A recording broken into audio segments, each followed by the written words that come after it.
impeachment is one of the most divisive forces, paths that we could go down to in our country. If it happens, it has to be a bipartisan initiative. I love this, especially Nancy Pelosi showing discipline as a leader. Impeachment, to me, is a divisive issue.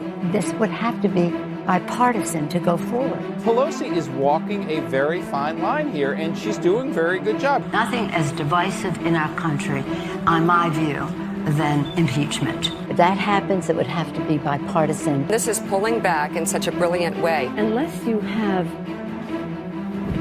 bipartisan consensus, impeachment is a divisive issue in the country. I think people have to listen to her. She's really smart. I've always been reluctant because I think impeachment is something that really has an impact on the country. We knew she didn't want to go down the impeachment route unless there was bipartisan support. If it is viewed as partisan, it will divide the country, and I just don't think that's what we should do. Democrats are depriving Donald Trump of his favorite straw man argument that Democrats are obsessed with the I word. Impeachment is not good. This is about the moderates, the ones who have made them a majority, who don't want to talk about this. Impeachment is a distraction. I think she said the right thing. I think she did the right thing. I don't think that we should be talking about impeachment. The speaker is smart. Pretty brilliant. Quite cleverly. Impeachment is a very divisive approach. Election should determine who's in office. Maybe Nancy Pelosi is right. We're just going to have to resolve all of this in 2020. The House of Representatives moving forward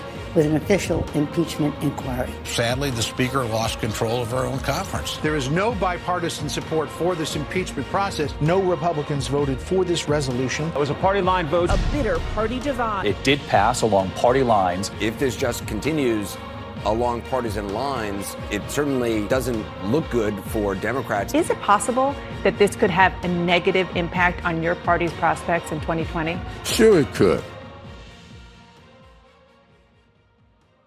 I think it's a gift to the Republicans to talk about impeachment.